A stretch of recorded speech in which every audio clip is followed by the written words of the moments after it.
President Biden is in Germany for what will likely be the final trip of his presidency to Europe. The visit was supposed to happen earlier this month, but it was delayed because of Hurricane Milton. A major focus of Biden's trip will be ensuring continuing support of Ukraine's defense against Russia.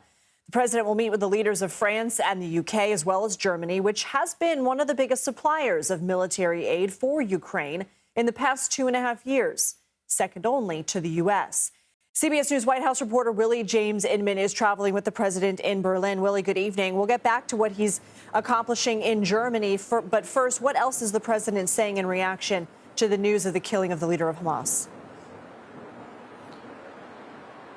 Hey there, Lindsay. Good evening to you from Berlin. Well, President Biden is responding to this both in a paper statement, and he spoke with members of the press as he landed here in Berlin. He called this a good day for Israel, but he also said it's time to move on and talk about the next steps in terms of resolving their conflicts in Gaza, also bringing those hostages back home and making sure that the Palestinian people have a safe place to live as well.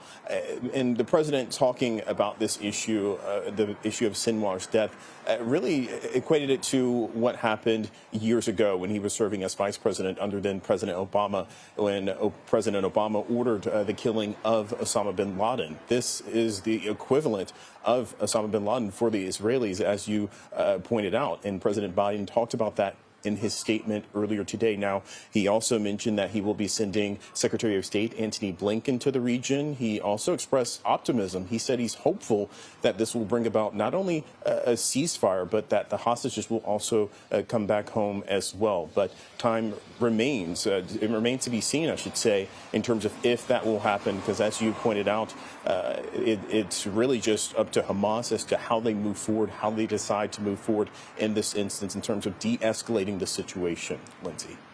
What are President Biden and Chancellor Scholz going to focus on, and what message do they hope to send? Yeah, well, this, as you mentioned, could potentially be the president's last time to travel to Europe as president of the United States. This is his first time, in fact, to visit the German capital as president, and he will likely thank the chancellor for his involvement not only as a key NATO ally, as a key ally in the G7, but also Germany played a pivotal role in getting those prisoners freed from Russian prisons. We know that because the president said so just months ago.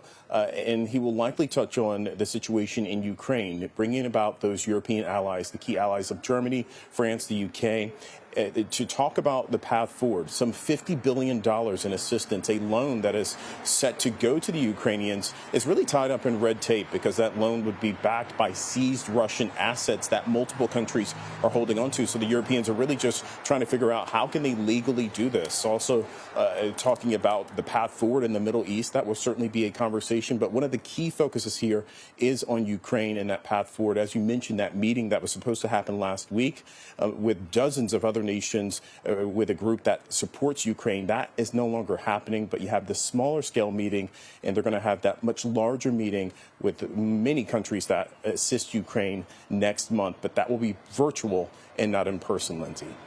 William in Berlin, thank you.